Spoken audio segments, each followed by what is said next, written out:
في عذورهم وفرحهم، وأنه لا تكشف برحمة المغفرة إلى حضرة النبي الفاتحة.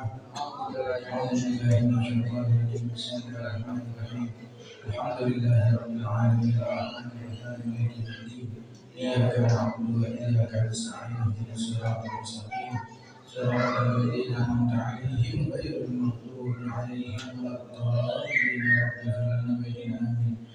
بسم الله الرحمن الرحيم. نويت التعلم والتعليم والإفادة والاستفادة والحث على التمسك بكتاب الله وسنة رسوله والدعاء إلى الهدى ودلالة على الخير بمرضات لك آمين. اللهم أرنا حقا حقا وارزقنا اتباعه وأرنا باطلا باطلا وارزقنا اجتنابه. اللهم يا من بقدر الأمور كلها بيده والأجل كله يا فتاه يا عليم افتح علينا فتحا قريبا يا فتاه يا عليم يا فتاه يا عليم يا فتاه يا عليم. الحمد لله رب العالمين. السلام عليكم ورحمة الله وبركاته. الحمد لله إخواننا جماعة صلاة المغرب istighfar kami kepada Allah Subhanahu wa taala. Kita berharap pada Allah, Allah kuatkan iman Islam kita, Allah berikan kita sehat walafiat, panjang umur ya Allah, dalam taat kepada Allah Subhanahu wa taala. Allah selalu bimbing kita dengan taufik rahmatnya. Ya Allah selalu ampuni dosa kesalahan kita, guru kita, orang tua kita dan kaum muslimin. Kita berharap kebaikan dunia akhirat, rezeki mudah halal banyak berkah, limpahkan kita sakinah mawaddah warahmah, anak kita salihin wa salihat, Allah berikan ilmu yang manfaat, ibadah yang terima sehingga Allah karuniakan kita semua husnul khatimah. Amin ya rabbal alamin. Jamaah hadirin rahimakumullah. Berkata Syekhul Imam Ahmad bin Shu'aib radhiyallahu ta'ala anhu, wa jaizul haqqil anbiya'i wa rusuli alaihi wassalatu wassalam. Yang boleh dalam haknya seorang nabi dan rasul apa aja yang ungkapannya ana basyarun lakal basyar, saya manusia tapi nggak seperti manusia biasa. Ya, apa aja yang ada di mereka, apa yang boleh ada pada seorang nabi. Wajah isul bihakim bin Arabi, dan boleh dalam haknya seorang nabi tanpa mengurangi daripada kemuliaannya. Bi ghairi naqsin ka khafifil maradi, tanpa harus mengurangi daripada kemuliaan dia. Seorang nabi diberikan penyakit paling itu ringan. Jadi dijelaskan sini mufradat syarah wajah isul bihaqqil anbiya wa rusuli alaihi wassalatu wassalam. Maka diperbolehkan dalam haknya seorang nabi dan rasul wukul a'rad basyariyah, yang mereka juga mendapatkan atau bisa menerima apa yang manusia rasakan, dari sakit, makan, minum, berumah tangga dan sebagainya. Jadi ini ada hak mereka. Jadi kalau ada yang mengatakan nabi juga sama, manusia juga kayak kita. Kalau nabi sendiri yang ngomong kayak gitu, ana basyarun mithlukum, saya ini manusia seperti kalian, yang gampang sakit, lemah dan lain sebagainya. Akan tetapi ada perbedaan antara kita dengan para anbiya. Alladzina tu'addi ila naqsin min maratibil ma'aliyah, dan mereka enggak bakalan itu mengurangi.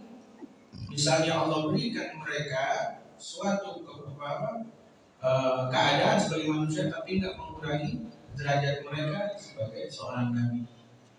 Jadi miskin itu penyakit memang, tapi enggak menurunkan kemuliaan seseorang dengan sebab miskinnya. Di satu negara itu miskin itu peringkat terendah. Miskin itu derajat terendah yang dimiliki di satu negara itu. Jadi kalau yang namanya mau itu keturunan apapun, tapi kalau miskin nggak ada harganya di satu negara.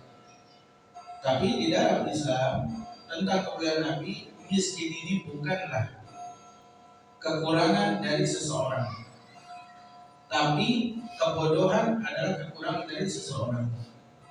Kalau ada yang mengatakan Nabi itu miskin Nabi Muhammad, nah, Nabi paling miskin itu Nabi Isa alaihissalam. Nabi paling miskin itu Nabi Isa alaihissalam. Gak punya rumah, ya Nabi Isa pindah dari satu tempat ke tempat lain. Tiap hari Nabi Isa itu selalu ke hutan nyari makanan yang bisa dimakan. Padahal kelasnya Nabi. Kita aja ustaz aja doanya udah minta-minta banyak banget kan gitu. Kita belum, bukan saya bisa, tapi kalau doa sama Allah mintanya banyak banget. Tapi bukan berarti Nabi Isa nggak bisa itu. hidupin orang mati itu bisa, yang sembuhin orang yang sakit aja bisa, masa timbang makanan aja gak bisa.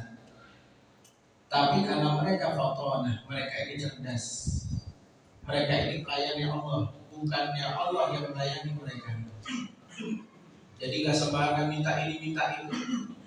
Ini sifat cerdasnya mereka, beda dengan kita.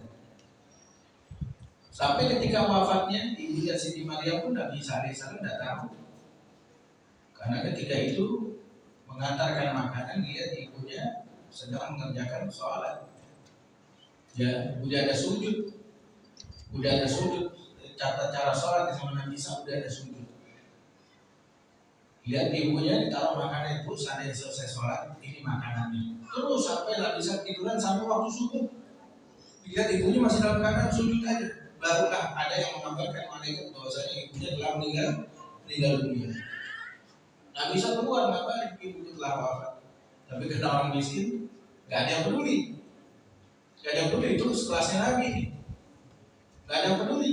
Akhirnya Allah mengutus malaikatnya untuk mengurus jenazahnya Siti Maryam. Ya, itu masih ada itu di mana-mana ya.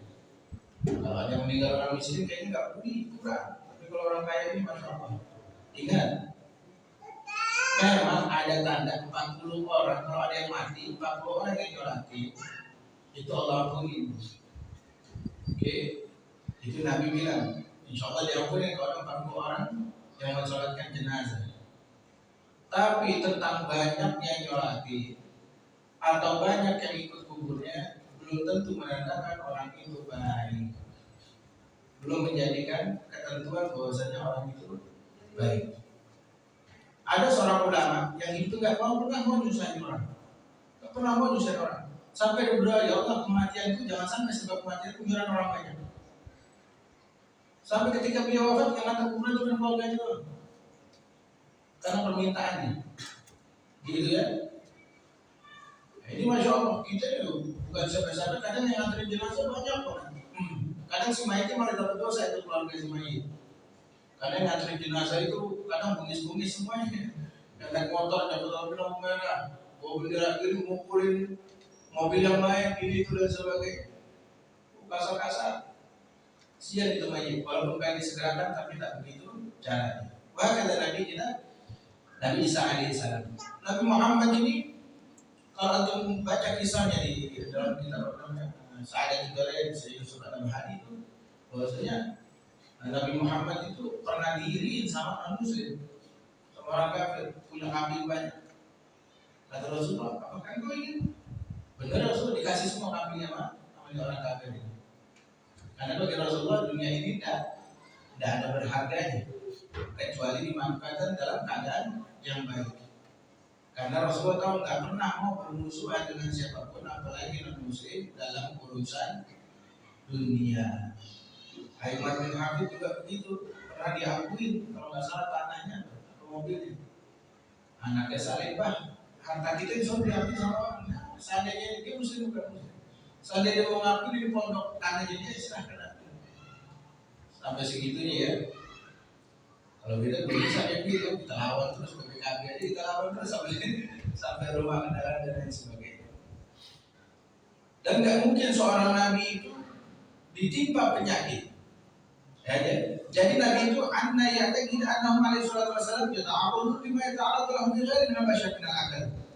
Jadi seorang nabi itu sama seperti manusia biasa.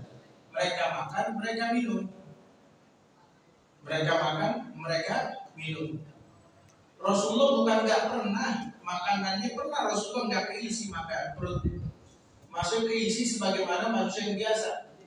Yang makan apa kenyang Rasulullah air minum, ya air putih sama tamar kurma, bas itu aja, nggak kayak kita yang udah semuanya udah makan bahkan nyemil masih jarang. Tapi Rasulullah nggak pernah hidupnya dalam keadaan lapar, nggak pernah Rasulullah. Lapar dalam berarti kosong perut tidak minimal air minum.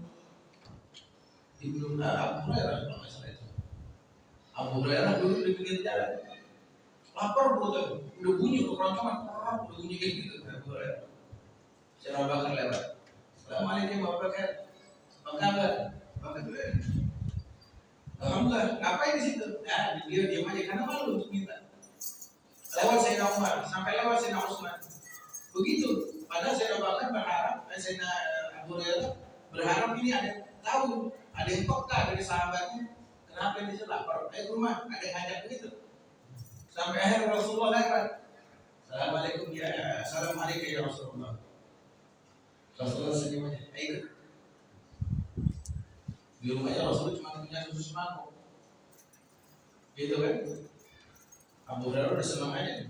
Wah, bakal makan kenyang. Enggak cuma tidak laku punya kecuali semangkuk susu ini. Abu Hurairah enggak tega. Masa pikir dia kenyang Rasulullah lapar. Rasulullah kawannya ingin berapa minum? Diminum dikit, minum terus. Sampai beliau kenyang, akhirnya Rasulullah juga kenyang. Dua-duanya kenyang, susunya itu masih tersisa. Ini namanya berkah. Ini berkah kenapa? Karena Nabi membawa keberkahan bagi orang-orang yang ada di sekitarnya. Jadi sama kayak gitu, Nabi makan minum. Cuman bedanya kalau seorang anbiya, seluruh Nabi, kalau makan minum, kotorannya tidak bau. Tidak kayak kita, beda. Walbai wasyara, Nabi juga jual beli, membeli dan menjual sama. Rasulullah berdagang, ya. Terus Nabi Sulaiman juga berdagang. Karena Nabi Sulaiman raja. Hebatnya Nabi Sulaiman tahu itu ya. Nabi dan hadis Nabi katanya mengatakan bahwasanya seorang Nabi itu kalau meninggal gak mewariskan harta. Jadi ketika Nabi Daud alaihissalam meninggal, warisan bukan harta, warisannya adalah ilmu. Nabi Sulaiman tahu bahwasanya harta yang ditinggalkan oleh Nabi Daud ayahnya adalah ini milik rakyatnya. Maka beliau nggak mau memakai fasilitas kecuali keperluan untuk negaranya. Sampai beliau bikin kerajinan, suruh pembantunya jual ke pasar. Ketika laku diberikan makanan untuk makan dari Nabi Sulaiman alaihissalam. Banyak ini para anbiya yang lain ini berjual beli. Wa dukhulul aswaq, dan juga Nabi SAW biasa itu masuk ke pasar sama kayak gitu. Tapi itu nggak nurunin derajat, seorang apa laki-laki ataupun seorang suami. Ini tanya di orang-orang dulu, khususnya ulama-ulama pusat-pusat dulu, itu ke pasar itu lakinya bukan bininya. Mereka menghindari jangan sampai istrinya ini berbuat maksiat di masjidnya setan. Karena masjid setan pasar. Keperluan apa mah? Keperluan ini. Udah dia ke pasar, suaminya membeli barang untuk dimasak kemudian pulang. Di Muara masih ada satu orang yang di Muara 3 itu masih ada satu orang itu. Yang anterin ke sekolah suaminya, yang ke pasar suaminya. Ustaz Ahmad Afifi. Ya, antum tanya orang sekitar itu, Muara 3 itu lontar, Orang lihat, wah takut bini tuh. Ya, wah ini itu dan sebagainya. Lah, justru itu kebaikan yang dia perbuat untuk menjaga kemuliaan istrinya. Wazawaj, dan juga Nabi seorang manusia menikah. Semua anbiya itu menikah, kecuali Nabi Yahya alaihissalam karena masih muda, dan Nabi Isa alaihissalam ya nggak menikah. Tapi Nabi yang lain mereka ini semua menikah. Bahkan kalau dikatakan Nabi Sulaiman alaihissalam 300 itu istrinya. Karena belum ada batasan di saat itu. Tapi setelah zaman Nabi Muhammad SAW 4. Ya, mereka menikah. Mereka sebagaimana pernikahan melakukan apa yang diperlukan. Gitu ya. Berarti mereka mendatangi istrinya. Memang itu syaratnya untuk menghasilkan keturunan. Itu ahli biasa. Tidak usah dibayarkan bagaimana. Ya mereka dia basyar sama seperti kita. Wal maut wal haya, dan mereka juga hidup dan juga mati. Wal ladzat wal alam, mereka juga merasakan lezat, kenikmatan dan juga merasakan sakit. Wasihhat wal marad, mereka juga sehat dan juga sakit. Akan tetapi sakitnya Nabi ini gak bakalan Allah berikan dia penyakit yang bikin orang geli, ngejauh dari dia, gak bakalan. Tidak bakalan. Di kitab Jawahirul Uluhiyah Syarah Arba'in Nawawi itu dimasuk pemahaman yang nggak baik. Karena mereka yang mengaku mereka Islam ini, kitab ulama-ulama terdahulu mereka koreksi, mereka tambahin di dalamnya. Termasuk kisah Nabi Ayub alaihissalam itu. Yang Nabi Ayub dikasih penyakit sampai itu katanya bernanah. Bahkan ada kisah Nabi Ayub itu dikasih penyakit sampai semuanya koreng. Akhirnya Nabi Ayub berdoa kepada Allah, ya Allah, Engkau boleh hancurkan seluruh jasadku, tapi jangan Kau hancurkan lisan dan hatiku agar selalu bisa berzikir kepadamu. Oh, ini kalimat hebat ini. Kalau kedengaran, tapi tidak bakalan seorang nabi diberi penyakit yang lari kaumnya darinya atau merasa jijik, merasa geli gitu, tidak bakalan. Kalau khafifil maradi, sakit yang ringan, iya. Kebanyakan nabi itu sakitnya panas, kena penyakit panas itu biasanya seorang nabi. Makanya dibilang kalau seorang hamba terkena penyakit panas, Allah lagi gugurin dosa-dosanya. Karena ini sakit yang banyak diderita oleh para anbiya. Sedangkan sakit yang lain tidak bakal mungkin. Apa itu? Maaf, yang ringan aja belang itu nggak bakalan seorang nabi diberi penyakit kayak begini. Dan mereka juga mereka juga tidur. Lagi akan tetapi bedanya nabi sama kita, tidurnya nabi ini hatinya tetap sadar. Kalau kita enggak, tidur semuanya terputus hubungannya sama Allah. Bahkan nabi aja tidurnya masih bersambung kepada Allah. Makanya seorang nabi itu walaupun tidur nggak membatalkan wudu. Kalau kita punya wudu, tidur batal wudunya. Tapi kalau nabi semuanya nggak membatalkan wudu. Wa khurujul mani, dan semua nabi itu merasakan itu namanya khurujul mani, keluarnya mani. Bintila'il awiyah, karena sebab dia mendatangi istrinya. Faqad dunal ihtilal, tidak pernah namanya mimpi basah itu seorang nabi. Li'annahu minad dula'an syaitan, karena mimpi basah itu daripada mainan syaitan. Ya, daripada mainan syaitan. Jadi syaitan mainin kita dan saat tidur aja kita masih dimainin itu, agar terputus dari Allah Subhanahu wa Ta'ala. Makanya bagaimana nih biar kita nggak bisa kayak nabi, cuman kita bisa ngikutin jejak nabi, tidurnya kita tetap bersambung kepada Allah, tidur dalam keadaan berwudu dan zikir. Maka ini dari awal tidurnya selalu dalam penjagaan Allah Subhanahu wa Ta'ala. Wah, kata ikhwan, apalagi penyakit yang kayak gini kagak paling ngelakuin dosa, kan gak bakalan seorang nabi itu melakukan kesalahan dalam unsur manusianya, itu biasa.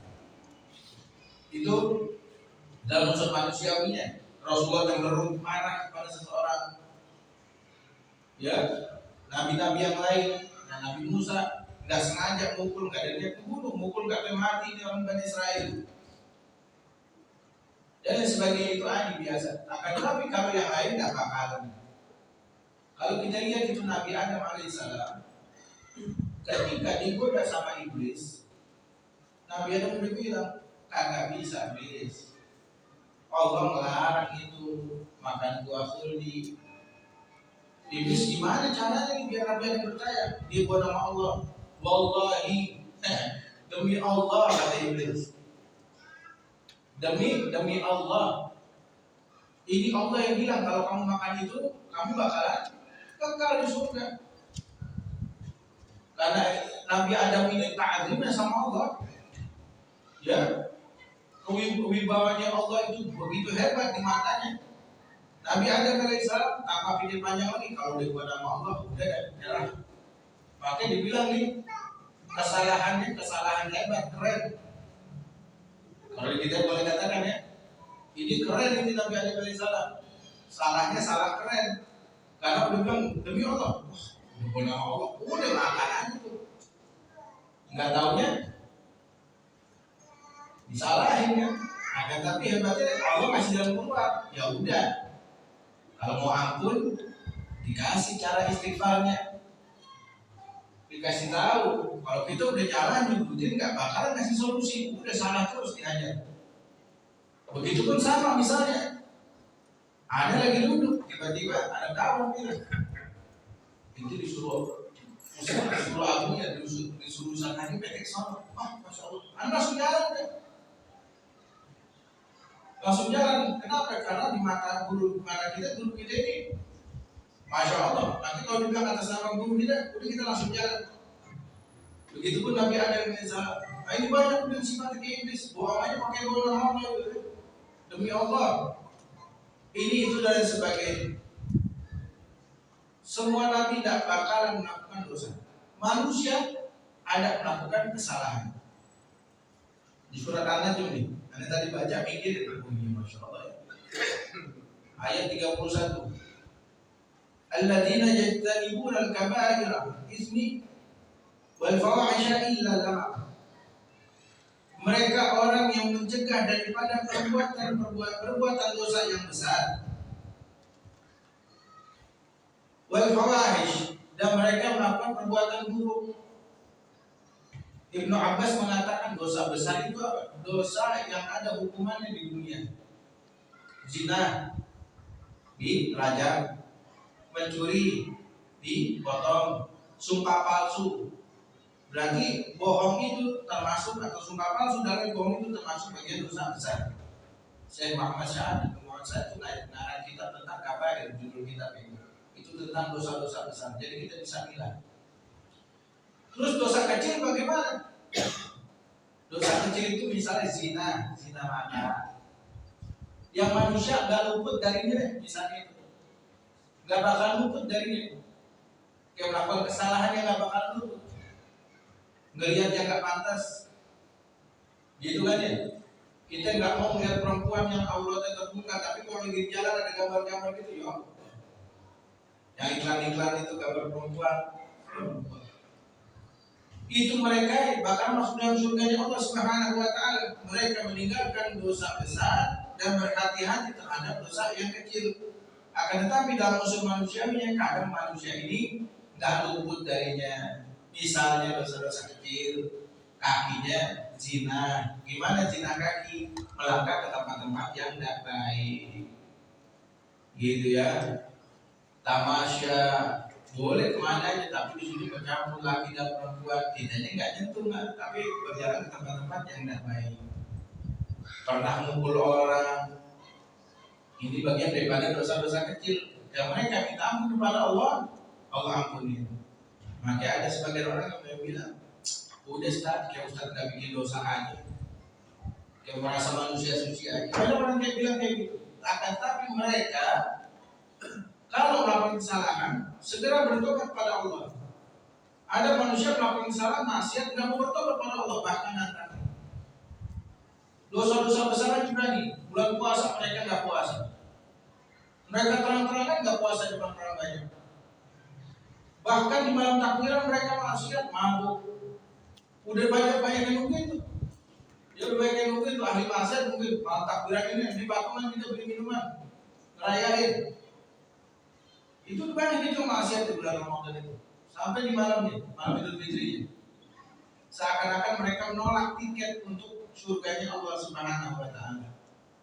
Tapi kata orang-orang soleh, masya Allah, dosa besar mereka jauhi, dosa kecil aja mereka berhati-hati jangan sampai jatuh ke dalamnya. Dan orang-orang yang seperti ini Allah ampuni. Sampai dikatakan, Inna rabbaka wasi'ul maghfirah wa huwa a'lamu bikum idh ansha'akum minal ardi wa in antum mujibatul butun li'amalikum. Sungguhnya maaf Allah ini terlalu luas, dimanapun Allah pasti memaafkan. Ada yang mengatakan lagi, Imam Tabari, apa itu dosa besar? Apa itu dosa kecil? Dosa kecil di bawahnya syirik. Tapi ingat, pepatah pedagang, dikit-dikit lama-lama jadi bukit. Gitu ya, jangan kita menyalahkan dosa orang. Misalnya pemabuk, wajib kalau habis gajian pasti itu mabuk. Nadanya kalau kita lihat dia habis gajian pasti dia mabuk. Kalau kita boleh lihat, kita boleh bandingkan, Dia mabuk sebulan sekali pas punya duit dia. Itu dosa dia antara dia dengan Allah Subhanahu wa taala. Kita dosa kita udah antara Allah, diri kita sama manusia tiap hari ibadah, tiap hari begini. Dikit-dikit lama-lama jadi banyak. Makanya dibilang kata Nabi SAW, kebanyakan umat masuk ke neraka itu karena mereka menyepelekan dosa kecil. Ya. Jadi Nabi sama sekali enggak pernah. Ya, itulah siapa? Kalau itu siapa? Saya itu hari itu ada tarik. Jadi Nabi itu enggak bakal berbuat maksiat. Mimpi basah aja enggak. Wa amal aral dan itu enak surga jasan wal maras. Wa sumum wal a'ma. Dan enggak mungkin itu seorang Nabi itu punya penyakit belang ya, atau budak, atau buta, atau bisu, dapatkan wasyalal wal maut bir'um, atau mati separuh, stroke. Itu tidak ada. Seorang Nabi tidak ada. Sebenarnya dia lagi di jalan kata kawannya dokter B kalau mau sehat. Iya. Ada daun apa namanya itu?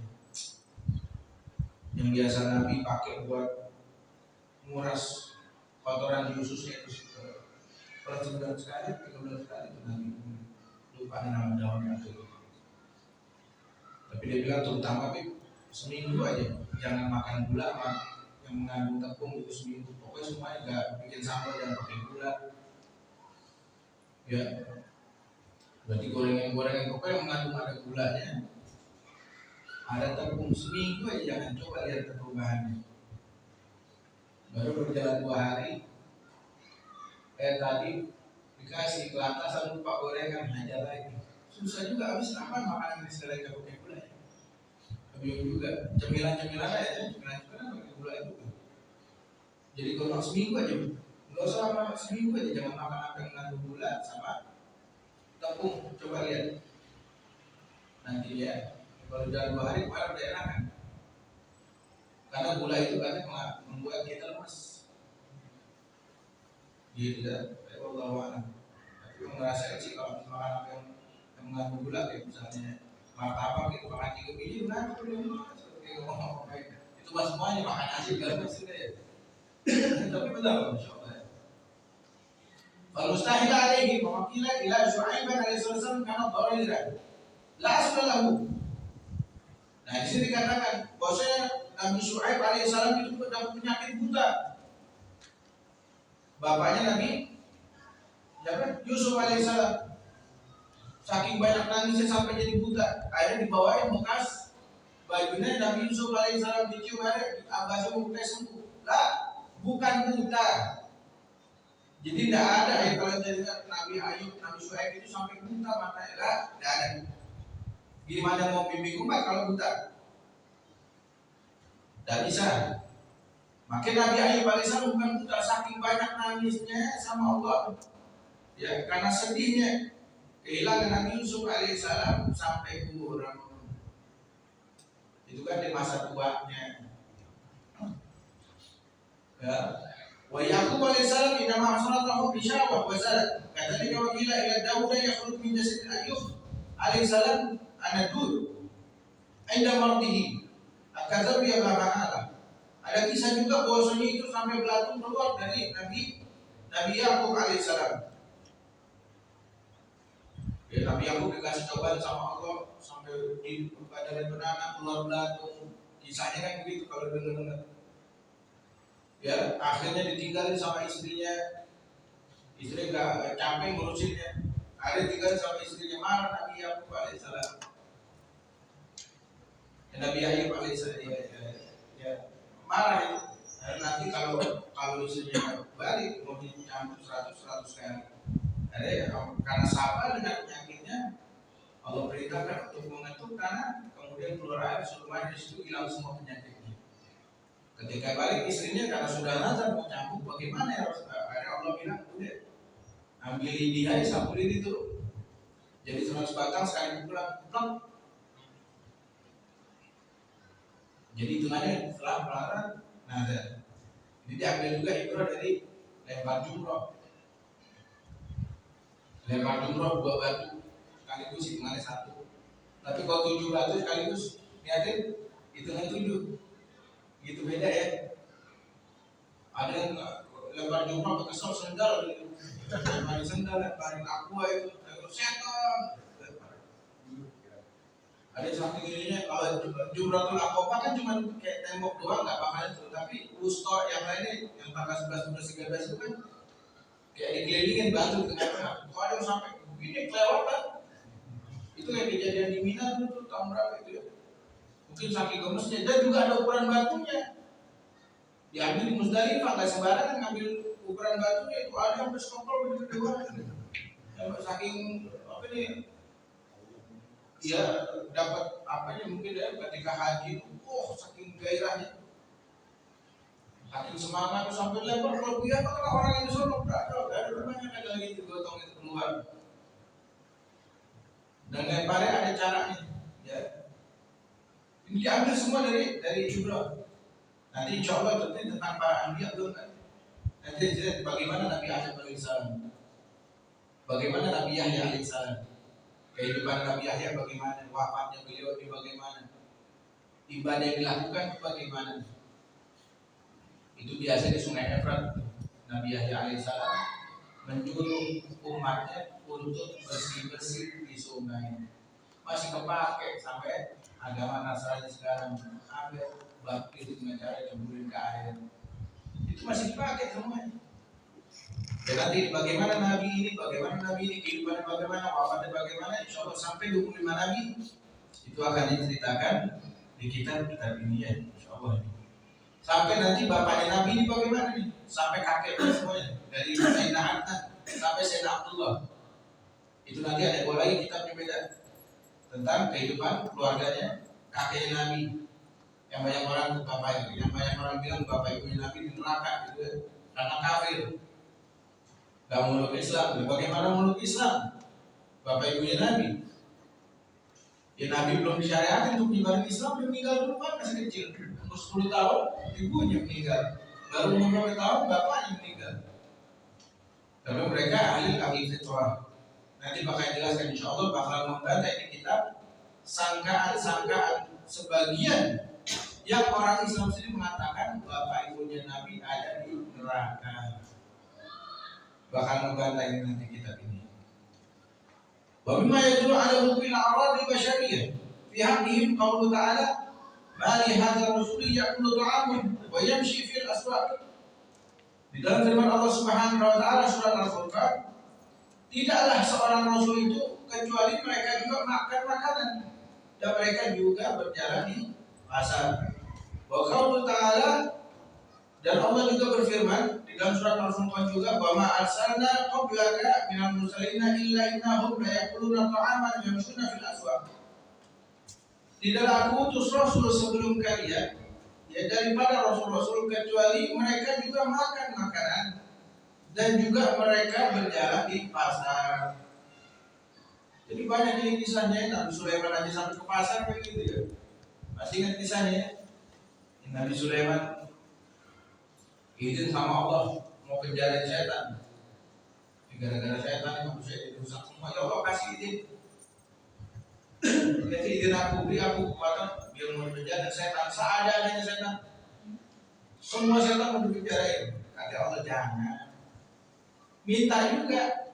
Ya Allah pengen ngasih Ibrahim perumpamaan, gambar dengan cara yang baik. Ya udah dia mau penjarain setan semuanya. Pembantunya suruh jual perajalan tangannya ke pasar. Kalau berlaku nanti beli makanan. Pembantunya balik, pasar sepi gak didagang. Sampai hari ketiga Nabi Sulaiman datang sendiri. Lah iya benar sepi, pada kemana nih? Dilihat semuanya pada ibadah.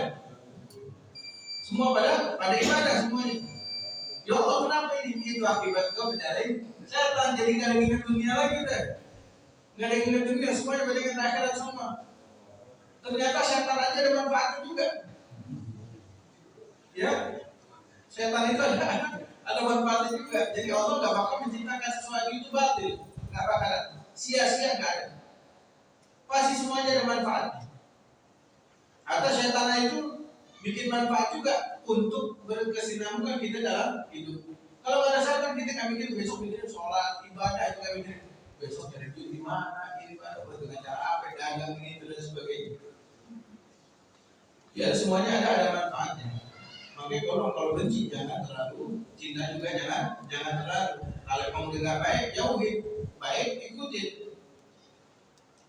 Dan Allah Subhanahu wa taala dalam surat Ar-Ra'd juga berfirman, "Wa laqad arsalna rusulan min qablika wa ja'alna lahum azwajan wa dzurriyyatan." Dan sesungguhnya telah kami utus rasul sebelum kalian dan kami menjadikan kepada mereka itu istri-istri dan juga keturunan. Ya, istri-istri dan juga keturunan. Sebagaimana orang Arab terdahulu pengen banget dapat anak laki-laki biar bisa nerusin perjuangannya, keturunannya. Makanya Nabi SAW menginginkan anak laki-laki. Bukan beliau nggak sadar, tahu beliau ini Nabi akhir zaman, nggak bakalan lagi Nabi setelahnya. Kalau Nabi Muhammad punya anak laki-laki, otomatis jadi Nabi juga. Gitu. Nikah. Allah yang memerintahkan nikah sama Siti Aisyah, nikah sama si Fulana, nikah sama si Fulana. Sampai 11. Dapat anak laki-laki namanya Ibrahim, meninggal. Dapat anak laki-laki ini meninggal. Yang tersisa cuma Siti Fatimah Zahra. Itu Ibrahim. Inna a'tainakal kautsar fasholli li rabbika wanhar inna syani'aka wal abtar. Di satu mengatakan ya Muhammad terputus keturunannya, gak punya anak laki-laki, sisa cuma si perempuan doang. Ini orang-orang kafir dulu banyak menghina itu, ya gak punya keturunan. Wah kata, hari Nabi Muhammad juga sama menikah. Dan ini panjang kalau menjelaskan kenapa nikahnya dengan Siti Aisyah yang dinikahkan umur 9 tahun, ada yang mengatakan 10 tahun. Ini dan sebagainya. Allah sendiri yang memerintahkan untuk menikahinya. Wa qaulu ta'ala, dan firman Allah Subhanahu wa taala juga, wa ayyuba idna rabbuhu anni masihul dhurru wa anta arhamur rahimin. Ketika Nabi Ayub tertimpa musibah, Allah meminta kepada Allah untuk sembuh. Fatajabna lahu fakashafna ma bihi min ad-darr wa atainahu ahlahu wa mithluhum ma'ahum rahmatan min 'inda wa dzikra lil 'abidin. Iyyaka na'budu wa iyyaka nasta'in. Al-Fatihah. Kepadamu ya Allah aku menyembah dan kepadamu aku mengharapkan pertolongan. Jadi kalau nggak mau menyembah terus minta tolong sama Allah, tidak bakalan dapat. Nabi Ayub alaihissalam sabarnya Nabi sampai setan pernah bilang ya itu nama Ayub ini sabar pura-pura, bilang sama Allah iblis, kasih saya deh kesempatan buat ngetes kesabarannya Ayub. Dikasih itu mau Allah, ya udah silakan. Rumahnya digoyangin, jatuh, semua keluarga meninggal. Ternak banyak orang kaya Nabi Ayub jadi miskin. Sampai dijauhin, gak punya tetangga, gak ada yang mau dekat sama Nabi Ayub. Sampai istri tinggalin. Karena sahabatnya ada yang mengatakan ini puluhan tahun, bertahun-tahun sakitnya. Ya, tapi tetap nggak hilang kepada Allah. Karena tahu bahwasanya seorang nabi itu harta itu di tangannya, bukan di hatinya, tidak ada masalah. Tetap sabar sampai setan nyerah. Akhirnya Allah kembalikan lagi semuanya, sehatnya, anaknya, sampai kayanya lebih lagi dari kaya yang kemarin. Ini sabarnya. Ini dikasih senang 1 tahun baru susah 3 hari teriak. Ini manusia gitu, dikasih sehat puluhan tahun baru dikasih sakit 2 hari aja udah teriak-teriak. Padahal untuk lagi ya Allah, kemarin dikasih enak, kagak ingat, boro-boro sholat, ngaji enggak, kenalan saudara kagak. Hari dikasih itu miskin, rajin ke masjid, rajin ke musola, gitu ya. Jadi ingat lagi. Mungkin itu yang Allah harapkan. Kebaikan itu tahu, nikmat itu banyak.